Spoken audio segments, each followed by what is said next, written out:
In December 2003, soldiers found a man hiding in a small underground hole on a quiet farm. He had a scruffy beard and looked tired and weak. That man was Saddam Hussein, once the most powerful person in Iraq. How did a feared dictator end up living like a fugitive in a hole in the ground? He ruled through fear, violence, and control. People were scared to speak his name. Yet now, he was silent, alone, and powerless under the earth. It shocked the world. How could a leader known for building palaces and statues fall so far? People watched the news with wide eyes and open mouths. Saddam was once treated like a king. His photo hung everywhere, in schools, streets, and homes. Today, he was found with a small bag and no weapons. The hole was dark, only big enough to lie down in. No gold, no guards, no power. People asked again, how did someone so strong end up so weak? This moment was not just the fall of a man. It marked the end of a time filled with fear for the people of Iraq. Some cried, while others cheered. For years, Iraqis lived under strict rules. Many could not speak freely or live in peace. Now their leader was hidden, silent, and captured. Still, one big question remains. What happened in Saddam's life, from his first days to his final moment in that hole, to cause such a fall? Saddam Hussein came into the world during a very dark time. Just before his birth in 1937, both his father and brother had died from cancer, filling his mother with deep sadness. His mother thought the unborn baby brought bad luck. She tried to end the pregnancy and even tried to take her own life. These tragic feelings were part of Saddam's early story. When he was born, his mother gave him to an uncle. Later, she remarried and took him back, but the new stepfather often hit Saddam hard, even to wake him up in the morning. The constant pain and fear at home left a heavy mark on young Saddam. These early years may have helped to grow the anger and cruelty that showed up later in his life. By the age of 10, Saddam had had enough of the beatings and the sadness. He decided to run away from his home village near Tikrit and moved to the big city of Baghdad. Baghdad was very different. The streets had lights, and there were cars. Most important of all, Saddam was now with his uncle, who became a strong and guiding figure to him. The uncle was not just a caring man. He was also very active in politics and had strong ideas. He had fought in a war years earlier and followed strict religious views. This uncle helped Saddam attend a school that taught Arab pride and strong political beliefs. At home, Saddam often saw books and speeches that were filled with hate. The mix of anger from his past and new ideas from his uncle gave Saddam a new path. From this point, Saddam would begin to think about leading, fighting, and shaping Iraq. As Saddam grew older in Baghdad, Iraq itself was also going through big changes. The old Ottoman rule had ended after World War I, leaving the country unstable. After the war, Britain took control of Iraq and later made it a kingdom under the Hashemite family. But many Iraqis didn't trust this new rule and called it a puppet government. In 1941, one leader named Rashid Ali tried to remove the king with help from Nazi Germany. Though it failed, it showed how angry people were about foreign influence. The British quickly fought back against Rashid Ali and returned the Hashemite king to power. This back-and-forth fighting made Iraq very unstable during Saddam's youth. During these years, leaders changed often. Some wanted to be close to Europe, others wanted to break away. The people were stuck in the middle of all this confusion. Saddam grew up watching all these power struggles. The fear, violence, and changing leaders around him would help shape his view of how power worked in Iraq. Even schools and homes were filled with talks about power, leaders, and who should rule. Saddam was not just learning from books, but also from daily life in such a country.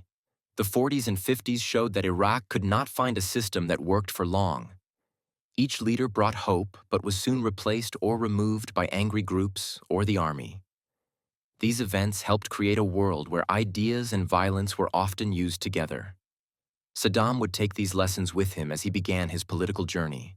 Saddam's road into politics began with his uncle. This man had strong ideas about Arab unity and shared them with Saddam, shaping his early political mind. He filled Saddam's home with books and speeches that focused on hate and control. These ideas gave young Saddam a clear enemy and a strong sense of purpose. The uncle also helped Saddam join a group called the Ba'ath Party, a political group that believed Arab countries should join together as one powerful land. Saddam joined the Ba'ath Party when he was still a teenager. He studied its rules and believed deeply in its message of strength, fight, and Arab pride. In 1959, at just 22 years old, Saddam was part of a secret plan to kill the leader of Iraq at the time, President Qasem, who had reduced the power of the Ba'ath Party. Saddam and his group tried to shoot Qasem, but the plan went wrong. Shots were fired, but Qasem lived. Saddam escaped with a wound and became a wanted man. After the failed attack, Saddam had no safe place in Iraq. He fled the country and traveled to Egypt, where he studied and waited for a chance to come back. In Egypt, Saddam kept close to the Ba'ath Party. He studied law but never stopped thinking about Iraq and how to help the Ba'ath Party return to power. That moment came in 1963. Ba'ath members inside Iraq removed Qasem from power in a fast attack. Saddam, still young, returned home full of hope and fire. Even though the Ba'ath Party took control in 1963, it did not last long. Just 9 months later, another group took over, and many Ba'ath leaders were pushed out. Saddam remained loyal to the Ba'ath Party even during this dark time. He stayed in hiding and worked in secret to bring the party back again one day. This back-and-forth fight for control made Saddam more careful and more sure that only strong actions could win and keep power in a country like Iraq. After returning from Egypt, Saddam saw more political changes. In 1968, another military takeover happened. This one brought the Ba'ath Party back into power strongly. The new leader, Ahmed Hassan al-Bakr, was an older cousin of Saddam. This family link helped Saddam quickly move up inside the government and win high positions. Through his family ties and party loyalty, Saddam was added to important roles. Though still young, people began to notice his hunger for power and influence. Saddam was not just a speaker. He acted. At the street level, he gathered young men from his village and gave them cars, jobs, and homes to earn their loyalty. These men helped Saddam guard the Ba'ath Party and crush anyone who stood in their way. They were simple but strongly loyal to him and followed his every order. This system of rewards and fear helped Saddam build a private force. He was slowly creating his own circle of trust, separate from the wider government. While al-Bakr stayed the leader, Saddam was learning a lot. He worked closely with the secret services and learned how to spot threats and deal with enemies. He was very active in the world of security. He helped with arresting people, asking questions, and running special prisons. Some say he watched and even joined in.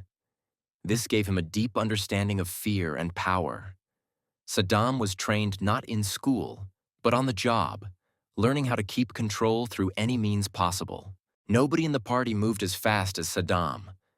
Al-Bakr liked him and trusted him with tough jobs. His skills in action and silence brought him more and more power. By the mid-1970s, Saddam was the second most powerful man in the land. As vice president, he acted like a leader, even though al-Bakr still had the top seat. He helped reshape schools, army plans, and the oil system. His control spread across different parts of Iraq's life, showing he was not just waiting in the shadows. After many years of building power quietly, Saddam made his final move. In 1979, he visited al-Bakr and asked him to step down because of health problems. Al-Bakr knew he had no real choice. Saddam had many loyal people and full control of the party's tools. Al-Bakr agreed to resign, and Saddam became the new president. This was not a normal change of power. Saddam forced it with pressure, fear, and the silent threat of violence. He was ready to lead Iraq all by himself. Just 1 week later, Saddam showed how serious he was about his new power. He held a big meeting with top party members and had everything recorded on video. In the meeting, a man read out a list of names. Each person named was said to be part of a secret plan against Saddam and taken away by guards immediately. The people at the meeting became scared.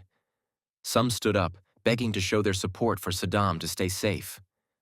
Fear filled the room and reached the whole country. Saddam called this action a purge. It was a time when he removed all the people he did not trust or who may stand against him in the future. Many people were removed from politics, arrested, or even killed. This made others stay quiet, afraid they would be next if they spoke against Saddam. The purge was not about law or justice. It was about control. Now no one was safe unless they followed Saddam completely and without question. Saddam wanted to be seen as strong and bold. He held public events, gave long speeches, and had his photo placed everywhere to remind people who ruled. At the same time, he used fear to stop any question of his rule.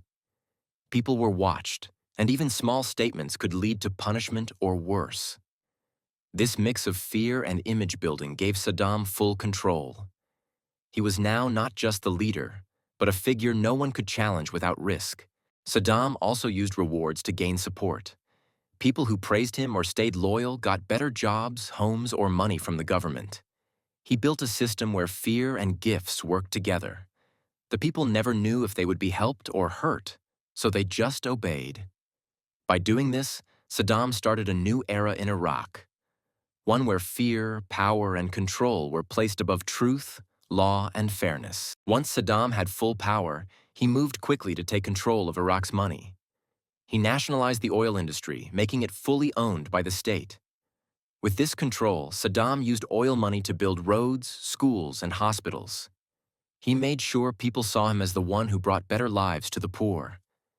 By giving people homes, jobs, and clean water, Saddam created support. Many people who feared him also thanked him for these important changes. While he helped the poor, Saddam also ruled with fear. In 1969, 14 people were publicly hanged and shown on TV for being accused spies from Israel. The people were likely not spies, but this act sent a clear message.